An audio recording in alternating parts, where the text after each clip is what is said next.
Hey Star Fam, it's Michael with One Sky Astrology. I'm delighted to be here with another lunar cycle video. This month we're going to take a look at the lunar cycle starting April 11th, 2021, originating with a new moon in Pisces. That's constellation Pisces. For those of you who don't know, now you know. We're not using tropical astrology, we're using true sidereal or constellational, astronomical, 13 sign astrology. This goes by a couple different monikers, a couple different delineations, but it's all basically the same thing. We're using the actual visible skies. So we're talking about a moon in the stars of Pisces. I know a lot of people are going to be new to the true sidereal thing because true sidereal just cross-pollinated with human design. So there's a system of human design that's now, as I understand it, called cosmic human design, which is using, instead of an even sign tropical or an even sign Vedic zodiac, Ayanamsha, they're with the cosmic system, they're using the actual size and location of the constellations, as you would see if you got out a telescope at night and looked up. For example, if you looked in the early evening, you could see Mars in the area of fixed star El Nath. That's the horns of the bull in Taurus. So Mars is not in Gemini. That's just astronomy. And the new moon does not take place in Aries, even though a lot of mainstream Western practice places it there.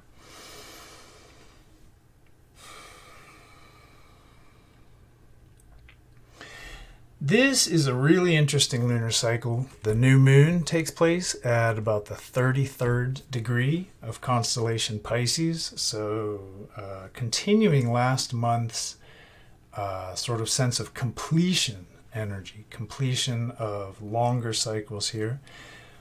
This new moon marks the completion of a lunar or a sidereal year. A trip around the zodiac, with Pisces being the traditional end of that journey, and Aries, where next month's new moon will be marking the beginning. So we're wrapping things up, we're making way, we're preparing for the new, for the next, making some space for the emergence of a whole new cycle, a whole new sidereal year. The full moon, which we'll look at later in this video, is at the 44th degree of constellation Virgo. And the axis will be to Aries. The sun will be in Aries. So we have an Aries-Virgo axis. Not the traditional axis. In even sign astrology, Aries has an axis to Libra, and Virgo has an axis to Pisces. But as we'll see when we look, it is quite possible to have an Aries Virgo axis, as they do sit for some of their degrees exactly opposite in the sky. For now, I want to say this is a pretty high energy cycle that we're looking at. This is a cycle that's going to be marked by transformation, my friends. It's going to be marked by restructuring. It's going to be about bringing our vision for the emerging sidereal year into the frame, into the picture, developing a vision and getting ready to incorporate it, getting ready to plant a seed for a cycle that'll begin next month. So this month, we are pretty likely to want more than we're really able to have, as far as some of the obstacles that might be presenting themselves, some of the alignments that might manifest as challenges on a collective level. And we're likely to just sort of feel that new beginning right around the corner, and we might want it. But this month represents an opportunity to tie up loose ends and to make way, to clear space, to resolve and bring to completion anything that has been wrapping up, to make way for new beginnings. We're seeing a cycle that is going to be dealing with slow-moving planets in square, because we have a new moon conjoined closely to Aries, dwarf planet Aries. And Aries, as some of you may know, is square to Pluto, has been since late 2019 through 2020, and will be through late 2021. Again, slow-moving planets moving together will kind of stay in that square relationship to each other and manifest the qualities of the square. So we're going to look at how we can lean into the strengths and the blessings of this cycle. It could be challenging, but first I want to say that this is the first new moon in several months, which sees the end of Kala Amrita Yoga. That's when all the planets are between the two lunar nodes, and we can see that Mars here has passed the North Node. So the Kala Amrita Yoga, which is an influence that draws one inward, collectively draws us all sort of inward towards spiritual inner goals, into the invisible world of psyche and spirit, and kind of puts a little bit of a hold on just real world kind of ground level progress. That has broken, and so if you felt at all just kind of stymied or on hold, or somehow challenged in the last couple months, sort of forced to surrender, we're entering a phase where we're going to start to move forward and gain momentum, traction, and eventually some velocity around our everyday life kind of progress. The sun and moon are with Aries. They're also with Venus in Pisces, who's very happy there, and Mercury. In a way, they're with Chiron too, because the Mercury-Chiron conjunction forms a kind of rolling conjunction. So we have this kind of configuration here: Venus, Aries, Sun, Moon, Mercury, Chiron. It's going to be potentially powerful and potent. There's a couple other interesting, noteworthy things. I mentioned Mars on El Nath, the horns of the bull in Taurus. And fixed star El Nath is going to impart Mars with a bit of stubborn tenacity. We may be motivated, driven, inspired, and kind of fired up to hold our ground, to kind of take a stand, to maybe express our sense of inner values, maybe dig our heels in on issues around self-appreciation. But that Mars is in relationship to Jupiter by trine, and Jupiter's finishing up Capricorn, about to move into Aquarius. So all of these are significant factors in the new moon, and I take a look at this just because this is going to kind of stamp the cycle. This is the seed, representative of the seed that will flourish, that will grow into a tree, into the tree of our collective experience, this cycle, as a symbolic representation, the upper world reflecting the lower world of life on Earth. in the spirit of the Hermetic axiom, as above, so below.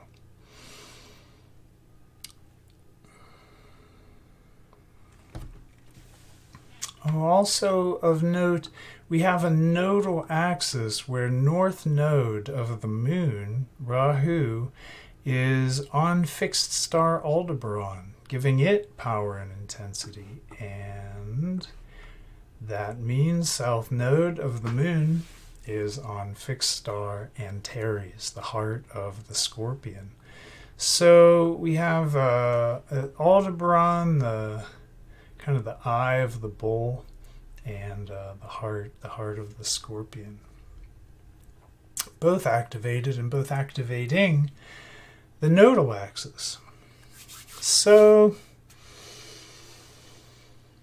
all of this is marking the cycle of completion of the sidereal year. And it's a time to take into account the last year, to close the circle, to make way for new beginnings. And remember that next month is actually astronomically the month that the lunar cycle will initiate within the stars of Aries, marking the beginning of a cycle that will last a year, a calendar year, a solar year. So we're finishing up the solar year in a sense. And looking at a two-dimensional view of this, the first thing that I see is, of course, Sun and Moon in Pisces. Now, Pisces is inspired, it's peaceful, it's receptive, spiritual, artistic. It's very Pacific influence, a very calm influence. Those are its higher qualities. And when you get to the shadow of Pisces, you find that it can be a little confused. It can be highly irrational, and it has a tendency to escapism. It's mutable water, and what that means for people who aren't deeply studied in astrology is that it has to do with the ending of cycles. It has to do with the breaking down and the changing of structures, the changing of the existent, and it's making way leading into Aries, which initiates new cycles. So Pisces is kind of the end of the story of the zodiac wheel, where we start in Aries. The stars of Pisces, which are behind the new moon alignment, are resonant with Neptune. And Neptune is here at home in Pisces, where it is probably strongest and happiest of anywhere around the celestial band, the zodiacal band. So we have, for better or worse, a stronger, a more enhanced Neptunian Piscean expression. It's going to be part of the potency of this month, is that it will be, again, for better or worse, Neptunian. And I personally read Neptune and Pisces as half benefic or blessing giving and half malefic or obstacle producing. Like I said, its good qualities are very, very good. They're of the highest nature, of the deepest truth, of the highest non-dual level of all is one, is nothing, is, just kind of mystical truth, artistic inspiration, psychic insight. All these things attend Pisces and Neptune. But then you have the tendency to self-deception. You have tendencies toward escapism, especially through drugs and alcohol. You have tendencies with Neptune Pisces towards the irrational. It's not very well thought out. It just doesn't work that way. It knows what it knows, immediately. It doesn't use logic. So it has its strength, but its strength is not left-brained, linear, logical, rational thought. And for that reason, it can function, in my experience, either as a powerful giver of spiritual blessings or as an insidious malefic. In many cases, it functions as both. And we see this in the lives of a lot of artists, actors, musicians, a kind of tendency to debauched, escapist states, overindulgence, but a kind of inspiration and a connection to greater truth, or at least collective truth, transpersonal truth. We have this Neptune actually making a very, very close harmonious relationship, a 38-minute semi-sextile to the Sun and Moon. And the semi-sextile doesn't necessarily have a lot of impact unless it's very close. This is, close enough that I bring it up because Neptune is in a harmonious way with the Sun and Moon. And when planets are in a harmonious way with their dispositor, or the planet that's resonant with the stars they're in, it tends to produce the higher effects, the more benefic effects. When we look at Sun and Moon, new moon, we can see we do have a close relationship to dwarf planet Aries, associated with strife, warfare, chaos, discord, the shadow self, everything that the conscious mind wants to say, oh no, that's not me. Everything that's in there somewhere but is rejected by the sense of self that we call ego, conscious mind. Everything that we other, therefore we project onto others. So this energy is activated this month. We may notice, if we're looking, a tendency to project. We all do this. There's no indictment here, and there's no real problem if we're noticing and we're taking account of ourselves and doing the work that's being asked of us to move forward, to grow through the lessons and experience of noticing, that's really a part of me that I don't like. And when I see it in someone else, I'm like, pointing fingers. Well, this may be a theme. This may well be a theme. And we have the opportunity here with strong square to Pluto, Sun, Moon, Venus, Eris, all square to Pluto. Pluto, the energy of transformation. Pluto also has a sort of malefic influence. It rules some pretty nasty stuff. Manipulation, secrecy, organized crime, black magic, the underworld, the world of death. And it has a benefic side. It is a liberation impulse. It is reflective of the nature of the soul, that immortal part of us that transcends death, or that will die and resurrect again and again and again. And what Pluto gives benefically is the opportunity to regrow, to rebuild, to transform, rejuvenate, regeneration.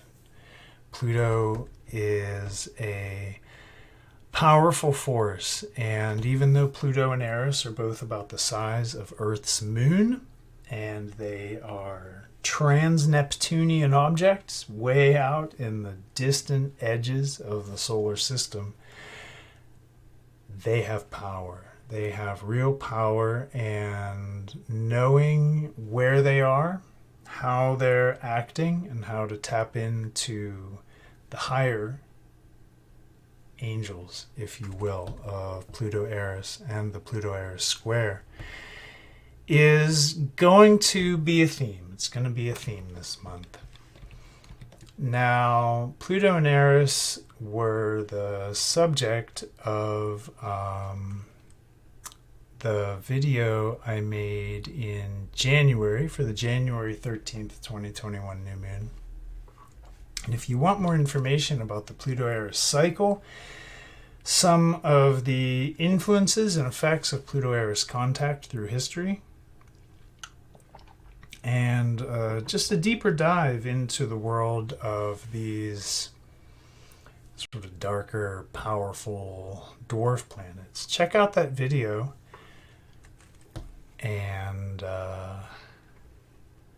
just know for now that this month, all I really want to say is that if we notice ourselves, Venus, Mercury, conscious mind, Sun, Moon, consciousness, if we notice ourselves projecting, if we're deceiving ourselves subconsciously, Pluto, Pisces, Aries, subconscious, if we're deceiving ourselves with this Neptunian Pisces influence and we're projecting onto other people that which we have othered in our own nature, parts of ourself that we have pushed down, suppressed, repressed, we have the opportunity via contact with Pluto to change that in accord with the higher truth of Sagittarius and the true nature of the oneness of things, that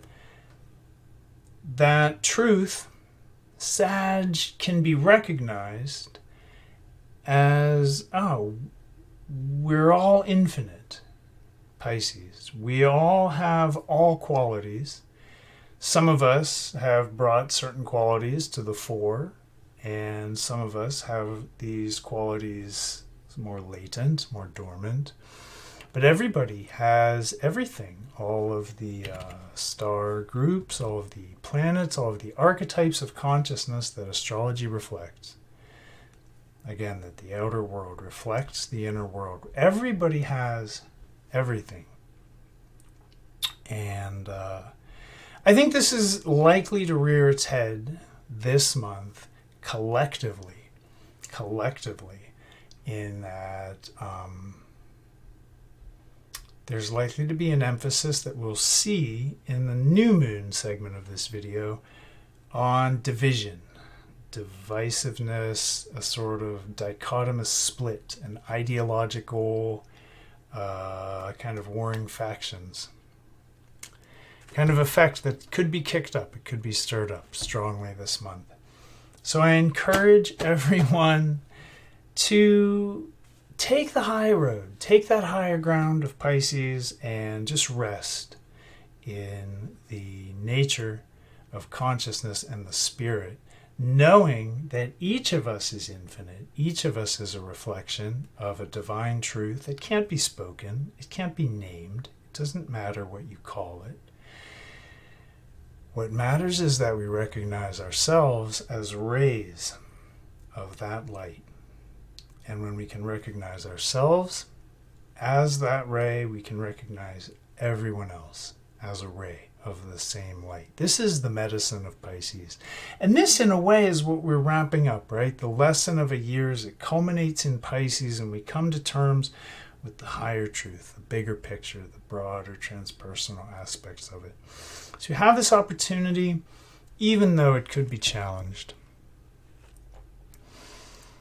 Another thing that I notice about this particular new moon is that we have Venus and Pluto in exact square. I mean, to the minute, Venus squaring Pluto 0 degrees, 0 minutes. And I want to take a little look at that. We have Pluto and Venus. With Pluto, we have restructuring, change, transformation. With Venus, we have, appreciation, yes, listening, but in Pisces especially, we're dealing with a very romantic influence. Venus in Pisces leans heavily towards romantic relationships. So Venus-Pluto could intensify sexuality, it could intensify romance, And then we also have the square from Pisces to Sag. So, Venus in Pisces, Pluto in Sag. And the Sag Pisces square is really dealing with truth, Sag. Philosophy, Sag. Religio-spiritual containers, Sag, for the true, inexpressible spiritual reality that Pisces represents. So there's a deep connection here between Sag and Pisces. The Pisces-Sag square has to do with religions, paths, ways, creeds, beliefs. Now the square tends to manifest as obstacles, and specifically it tends to manifest as obstacles which are nobody's fault, that produce a particular anxiety. And it could be a very common experience under this influence. And again, this marks the whole cycle. This is going to be an energy which is expressed as the seed of something that will blossom and flourish throughout the lunar cycle. But it could be very well that relationships are challenged. And a Venus-Pluto square often pushes on relationships, sort of tests them to see, is it really something that has what it takes to survive the storm? And if it does, the relationships can be transformed, can grow stronger, become more intense, deeper, profoundly strengthened. And if they are, weak or shaky, or their time is up, or they just aren't meant to be, Pluto-Venus square can be the cause of endings, separations. So, something to keep an eye open for. If you are experiencing relationship issues at this time, know that there is nothing wrong with you. There is an energy in the air, in the waves, in the cosmic ethers that is bringing these lessons to us in order that we learn and grow and evolve. We have the Aries-Pluto square, we have the Venus-Pluto square, and of course Sun and Moon are square to Pluto. So the whole cycle could be marked very easily by energies of transformation, energies of challenge, energies. Pluto is extreme. It will split things. It's either totally intense or it's just completely dispassionate. It's a real wild card how Pluto is going to express, but Pluto never expresses lukewarm. It's never in the middle of the road. It's always forcing issues, bringing change. It's either killing, ending, destroying, or it's resurrecting, rejuvenating, rebuilding. But it's never just sitting there doing nothing, not in some way changing, profoundly transforming. So we're dealing with that. We're dealing with that this month. One positive influence that I see here is that the moon is making pretty close sextiles to a nice Mars-Jupiter trine. And not only are Mars and Jupiter in trine, but Mars is on fixed star El-Nath, the horns of the bull, which pretty well expresses the way you would think it might. I think some people who were born with their sun on El-Nath include George Herbert Walker Bush, Boy George, right? It's not, it doesn't lean one way or the other, but both of them are formidable in their own way. Anne Frank, Donald Trump. Again, shall we say opposite ends of a particular spectrum, and both in their own way formidable. So El-Noth is a serious force. It's an actual powerful influence. It's the horns of the bull, as the expression goes. You mess with the bull, you get the horns. And these are the horns, and Mars is here. So as I said in the intro to the video, we might be seeing ourselves with a desire or drive to like really express that in certain ways. And those ways are going to be connected to the whole cycle, even though Mars won't stay here for the whole cycle because it's connected to the new moon. And it's connected to Jupiter. Now Jupiter, finishing up Capricorn, is going to have an expression that in the last degree of Capricorn is going to be cool. It's going to be measured. It's going to be careful, calculating, very responsible. And when Jupiter and Mars get together, you often have the expression of some kind of leadership or the expression of some kind of power. And I do want to take a little bit of time just to go over this Aries-Pluto square, because we're in the middle of about a 2-year cycle where we're pretty well, we saw the very middle in that it's 5 contacts, and we saw the third or middle contact January 10th. We saw it January 10th, 2021. Pluto and Aries are associated with conflict, warfare, also disease. We saw the first contact as COVID emerged.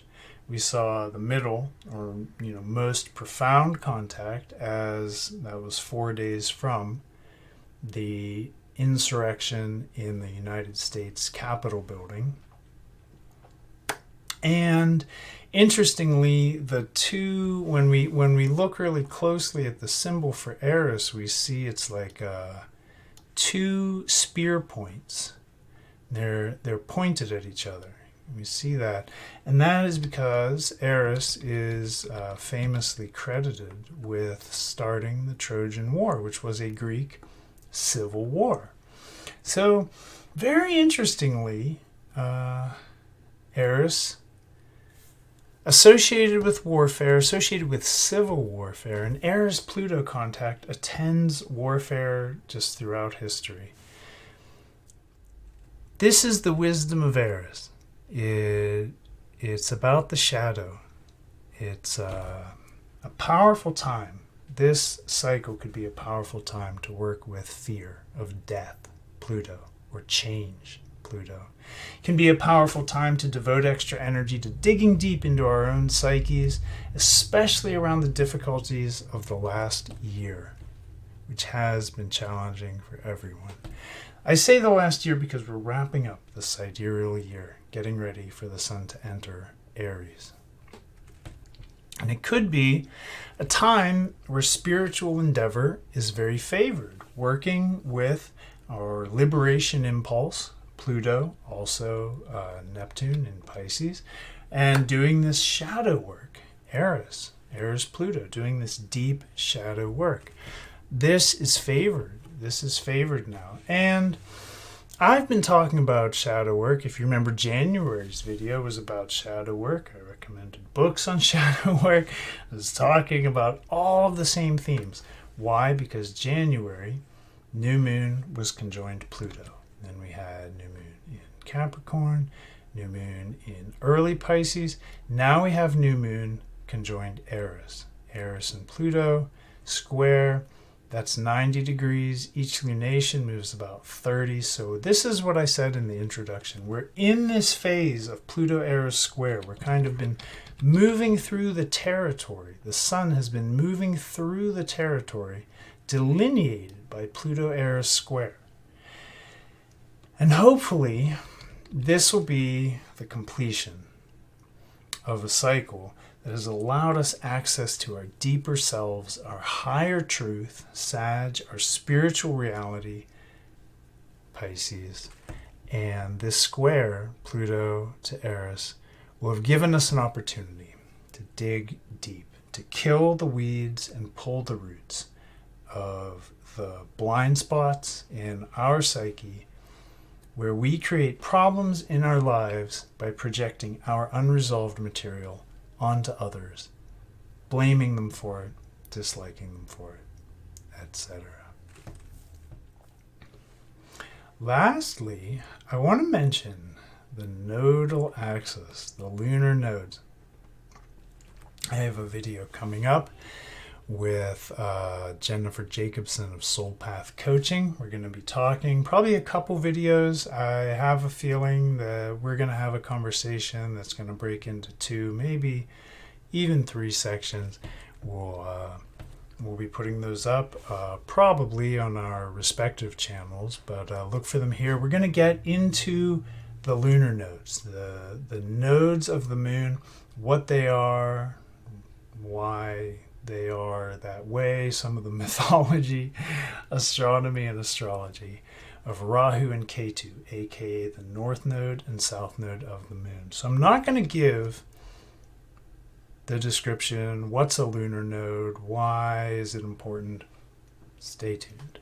But I will say that they are on very important stars. Aldebaran, we have Rahu north node on Aldebaran, and Ketu south node on Antares, the eye of the bull, the heart of the scorpion, 2 of the 4 archangel stars or watchers at the corners.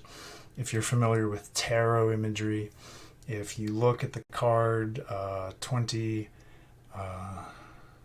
21st Major Arcana, the World, it's about completion, it's about wholeness, it's about kind of realization. You'll see the 4 animals at the corners. There's a bull, there's a lion, there's an eagle, and there's a human. Now, the bull is actually for Taurus. Aldebaran Alpha Taurus is that bull. And Aries is called the heart of the scorpion today, but in the time of the origination of tarot imagery, there was a connection to a more ancient understanding, an older Babylonian understanding, in which the stars of what we call Scorpio and Ophiuchus today were understood as a raptor, an eagle, or a bird of prey. And so when we see the 4 animals in tarot or carved in like secret mystical church carvings, which you will see these 4 animals, the eagle, the bull, the lion, and the human. It's a mystical reference to sidereal mythology, and these stars are 2 of those stars. The human represents the star Fomalhaut, which is in Fomalhaut is Alpha Pisces Australis, which is the constellation of the fish that the water bearer is pouring the water like on. So it's associated with Aquarius, the water bearer. And the lion is, of course, Regulus, Leo, the heart of the lion. These stars were so important to ancient peoples, and they remain important to this day because they are powerful when they show up in charts, when they show up in events, when they show up activating planets or points. There is impact, there is influence, there is a lot of power in these alignments. So what are we looking at here? We have transformation, Scorpio, in order to generate stability, Taurus. We have, with Taurus, the direction this is headed, indicated by North Node, we have a sign that is often attending new orders of government, new orders of finance. Both of those are, Taurus is famous for initiating these sort of new systems, new orders. We're going deep. We're getting to the heart of matters here, especially relating to the past. That's South Node relates to the past. We're going to the core, to the bone, to the marrow. What's really going on with our collective past in an attempt to bring about stability or peace. Prosperity. These are the buzzwords of Taurus. So we're going deep into our ancestral reality, our history, our truths. And we can do this on a personal level. We can absolutely do this on the level of ancestors, spiritual lineage, whatever. But we are going to be likely dealing with an energy of who we are, where we've been, where we've been has conditioned and shaped and affected us, and how we can create stability and security out of that. I want to say that when it comes to peace, Aldebaran and Antares are a bit martial. They're a little pugilistic, and they tend to offer a sort of like peace through superior firepower kind of approach. For better or worse, but they represent the eternal power of truth over lies, of light over darkness, and the kind of ongoing struggle between good and evil, in which good will always kind of have the last word, as it were. And this is the seed. This is the stamp, the mark, the seed of the cycle that the new moon on April 11th is indicating. There's always more. We could always go deeper, but I want to say that's the main signature here. Oh, and Uranus is still on Hamal. Yeah. So Hamal, the head of the ram, Uranus, just a feisty influence of change. This is going to play a role in the the full moon. Because while the new moon is happening in alignment with the Eris-Pluto square, the full moon is going to happen conjoined to Uranus on Hamal and in alignment with the Uranus-Saturn square. So we have two major slow-moving squares in the sky, and this lunar cycle deals with both of them. This is not going to be, my friends, an easy cycle.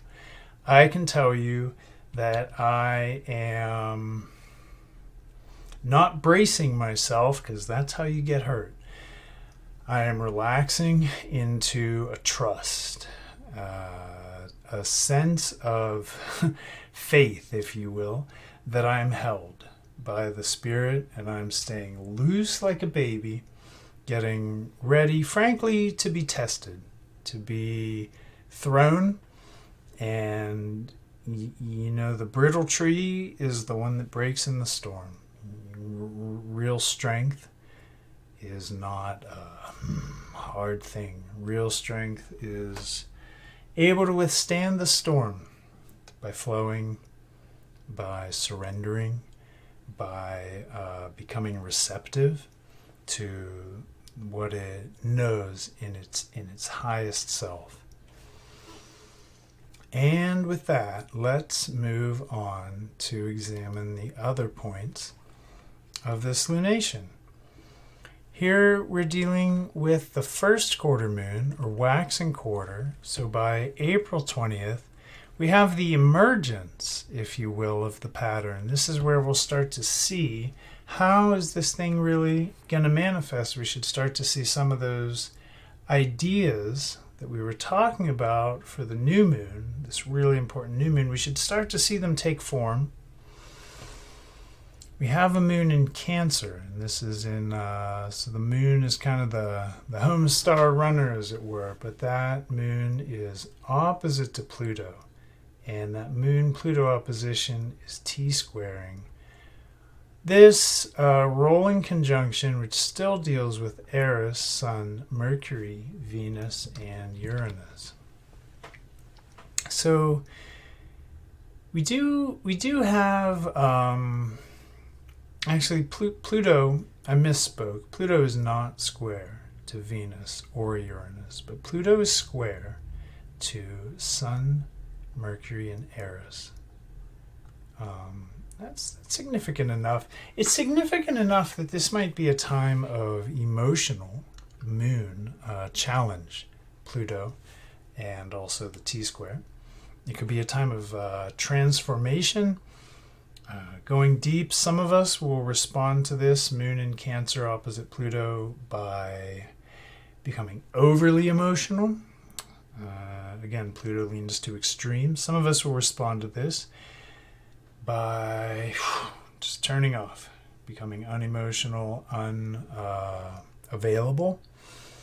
All of this is really likely at this time. And the Sun is finishing up Pisces here. We're in the last degree, this critical last degree of Pisces, and we're finishing up the lessons of Pisces. This is the most mature expression, the culmination of this spiritual thing, this cycle through the stars of the mystery itself. Mercury is in critical degree, first degree. Now the first and last degrees are called critical degrees because they represent this sort of like fresh new emergence into something when everything is very, shall we say, impactful. And then the last degree is the kind of mature expression or the culmination, where everything is like very much solid in place, expressing like a totality, a completion here. And so as we look back on the last sidereal year, the last solar year, take hope, my friends, and don't cry.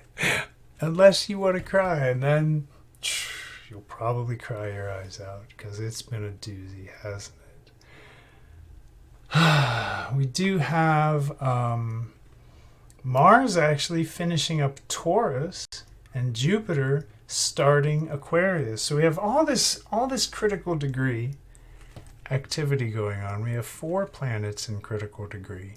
Moon opposite Pluto, one of the more bipolar and emotionally unstable influences in the sky. And we have all of this T-squared by Sun, Mercury, and Aries, the chaotic one. I don't expect that this is going to be a very easy time for anyone. The blessings here are that Mars is trying Jupiter still. So that sense of expressing will, expressing intention, manifesting our power, as we finish up the old cycle, make way for the new cycle, Venus already in Aries, Mercury entering Aries, Mars well through Aries, just finishing up Taurus. We've started to come consciously into a new cycle. Now the Sun isn't there yet, but as we prepare, as we finish up, finalize the old, make way to emerge into the new, we do have an auspicious alignment with Mars and Jupiter, as Jupiter is in visionary, forward-thinking, inventive, eccentric. Aquarius has some very bright, almost kind of higher truth or maybe genius tendencies. So it's a time, and I said in the intro, we might want more than we're able to have. We might have a vision here, right? We might have a forward-thinking intention. And the idea at this time, the idea throughout this whole cycle is going to be just plant those seeds, but don't expect that it's going to just manifest for you, yet. There's a slower growth process at play here, at work here. All right. With that, I want to move on to the full moon. And this is a very dynamic, very tense, very high energy Very high energy moon. Why? Sun, which the moon is reflecting, of course, is on Hamal, Alpha Aries. This is a very headstrong, right? The head of the ram, that which butts, which smashes, which sort of contends, sort of this masculine pecking order kind of thing. Sun is right on this strong initiatory star. It's the first full moon with the sun in Aries. Aries is on Hamal. It's conjoined to Uranus, another explosive, feisty influence, another powerful agent of change and transformation. And it's being reflected across the way by a moon in the 44th degree of Virgo. You'll notice pretty easily it stands out. Saturn is kind of side-eyeing the whole thing from his home stars of Capricorn. For those of you who may be familiar, Saturn is obstacles. Saturn is restriction. Saturn is fears, doubts, shames, repressed material, anything that causes difficulties that we learn patience and discipline and perseverance from. So Saturn is the adversary, Satan. Saturn is the one who says, no, you must wait. You must work for it. You must work harder than you think and way harder than you want to for what you want. This is a transitional energy where, like I said, we've entered Aries. First lunar event, the full moon with the sun in Aries. We've entered the new year, but this is tense. This has the potential to be fortunate, but it could be at the same time difficult, and it could be anxious. When we break it down, we have Sun in Aries. So what is Sun in Aries? It initiates new beginnings. And, we can keep it simple. We have a moon in Virgo. What does a moon in Virgo do? It grounds in a better way of doing things. It improves. It's interested in refining, perfecting, improving, organizing, in ways that make systems better. Saturn tests, it restricts, it tempers, right? Like we temper the steel of a sword to make it strong. Saturn hammers us in order to temper us, quite literally. So this too is going to be related by Sun's relationship to Uranus and Uranus square to Saturn, which means Sun is also square to Saturn. We have an energy of polarization because with Uranus we have the forward thinking, the rebellious, the futuristic, the critical thinker, and you have that with Virgo too. Critical analysis, thinking for oneself. This is a strong influence in this full moon. Thinking for oneself, questioning authority. And then you have Saturn in Capricorn, dealing with themes around conformity. Doing what you're told, systems, structures, status quo type mentalities and behaviors. Very unthinking, very herd mind, very just Uranus wants to develop an answer that is unique and new and will improve, right? Opposite moon in Virgo. Virgo wants to critically analyze. So this sun-moon opposition, Aries, Virgo, with Uranus, very forward thinking, very futuristic, very innovative. And this could be challenged by the way things are according to the institutional view. That's Saturn in Capricorn, the institution, the academy, the old guard, the way, the old boy way of doing things.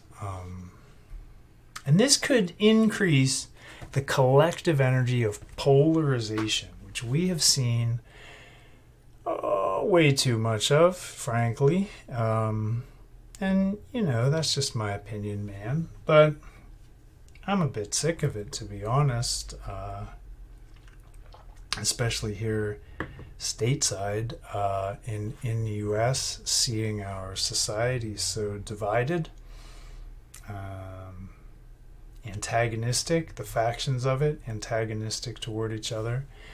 I know this goes on in some other countries, but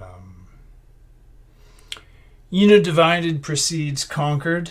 Unity is strength, and respecting each other's differences, respecting each other's unique processes, the conclusions that someone else might come to, even if they're not the conclusions that you came to, respecting that is the conclusion that someone else has come to out of their own freedom, sovereignty, their right to engage in this thing how they best see it, right? But this division between the kind of conservative Saturn in Capricorn and the the more, I guess, liberal is a good word for Aquarius, but the more future forward, the kind of progressive, I think progressive is a better word for what we're dealing with when we have factions, this kind of old guard, conservative mindset, and then this progressive, new future forward kind of mindset. And this is something that is likely to express itself in polarity this full moon. It could be a great time to look at old things, right? Cap and Saturn and Capricorn, old things in a new way. Uranus and Aries. It could be a time to initiate cycle, which both Aries and Capricorn do. They initiate new cycles. It could be a time to balance that in our lives. It could be a chance to look at things from a higher perspective. We have Mercury, Venus, Uranus, Sun in rolling conjunction, and this is very visionary, very genius, very perceptive, very conscious. We have a Jupiter-Mars air trine and a Moon-Mars trine. So we have Jupiter and Mars making trines from air signs, Gemini and Aquarius, or Aquarius and Gemini, respectively. And we have Mars trine to Moon in Mercury's Virgo, which is an Earth sign. But the whole thing has an energy of being tied into new beginnings, and this is especially accentuated by the idea that Uranus and Mercury are together, conjoined in Aries, conjoined Sun on Hamal. This is going to bring the future forward into the frame, regardless of who doesn't like it, who's not ready for it. But at this time, it's likely to just be in the form of ideas, air signs, Uranus, Gemini, the world of our vision, our ideas. So at this time, setting a vision, expressing a vision, anchoring a vision, but With Saturn T-square, this is going to have its role to play too. I wouldn't expect, profound or sweeping change at this time. I would expect the vision to be challenged, to be pushed back on by the influence of things as they've always been. And by always, I mean, in recent memory. But that's what they'll tell you in school. Oh, it's just like that. Don't listen, kids. Don't listen. School's not a place for smart people. We have the opportunity here to appreciate with Venus where we've been and what we've learned. We have an opportunity to get some perspective, to engage in this critical analysis, Moon in Virgo, on how that relates to where we're going. Uranus, Sun on them all, Aries, strong, where we're going, this entrance into the new. The vision is to, start a new cycle. What's next? When we start a new cycle, hopefully we've taken a look at the old cycle and we've jettisoned what hasn't worked well. Now, I know that's not always how it works, but ideally we're doing this in our personal lives. And, just at this time, being aware that fears, doubts, shames, reservations, all of the Saturn and Capricorn material could arise, and leaning into our strengths. This vision, even if it's just mental, even if it's just seeding the thoughts, the conversations, the kind of ideas of a better future. It's where everything starts, in the subtle planes. Everything that came into being now started in consciousness as a thought. So don't think, it's just a dream, or, my thoughts aren't important. But just know also this could be a time when we want to come out of our corner really swinging hard. We might want to come out of the gate sprinting. We are better off here, especially with Saturn, bearing down on us to pace ourselves. This is a marathon, not a sprint. And we're going to be better off if we pace ourselves for marathon completion rather than try and pound it out, because Aries, when it's strong, really gets into kind of a fiery initiatory energy. And there are other energies at play here. We may have new inspiration, we may have new motivation, but we could be delayed in our ability to implement it. And that recognition could be priceless, who knows? But it does bring into the picture the waning quarter moon, because that waning quarter moon, as I just mentioned, a time to take stock of the last cycle. This is a time when now 3/4 of the cycle is behind us, and we're starting to move towards this next initiation of cycle, next lunation, which will take place in Aries. And with Saturn, meaning that the Sun is with Uranus, is going to bring into the fore this kind of, again, with the dynamic tension. It's going to make things serious. It's going to make things grave, emotionally. This is with Moon opposite Pluto for the waxing quarter, and with Moon conjoined Saturn for the waning quarter. I predict a difficult emotional month for a statistically significant number of people. This is likely to bring a heaviness, a kind of serious, grave, grounded, earthy approach to things, pragmatic approach to things, but still not easy when Moon is with Saturn. And before we implement the new, Sun with Uranus, before we implement the new, we have to take a good hard look, right? That's the waning quarter, looking back. And we have to look, back into that collective past indicated by the strength of K2 this cycle, into the past as it's indicated by Saturn Capricorn, just tradition, how things have been. And, you know, in a way, the moon's well placed to do this here with Saturn in Capricorn, to look back, to, you know, encompass what worked, what didn't, keep what worked, improve, hopefully, what worked, jettison, hopefully, what didn't, and, you know, make way for growth, for change, for evolution, for a new cycle. But, you know, we're going to have to deal with our conditioning. We're going to have to deal collectively with the social conditioning. We're going to have to deal with repressed emotions. That's a Moon-Saturn thing. You just have tight, repressed emotions, can't necessarily express them.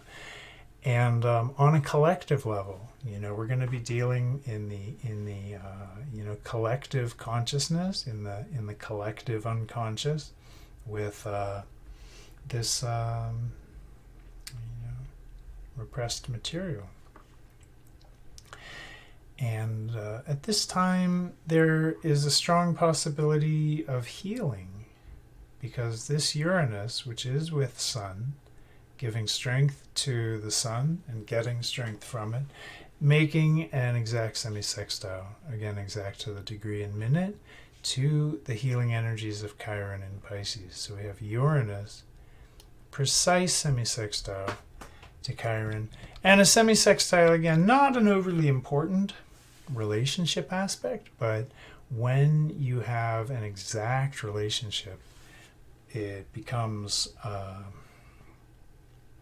powerful, it becomes emphasized. So through all of this, you know, challenge and struggle to the moon as we implement a new vision for a new cycle. This is all about wrapping up the old, and this is all going to be colored by the idea that the new moon started in the vicinity of the chaotic dwarf planet Aries. That indicates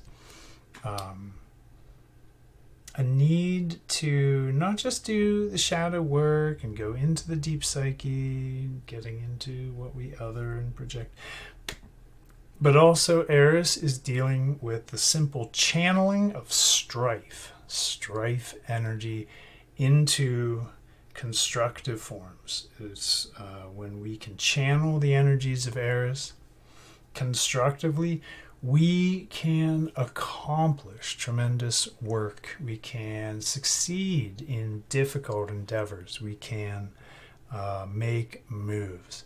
Aries is a force that one of the higher angels of is work ethic. So I want to encourage everyone. This cycle looks difficult.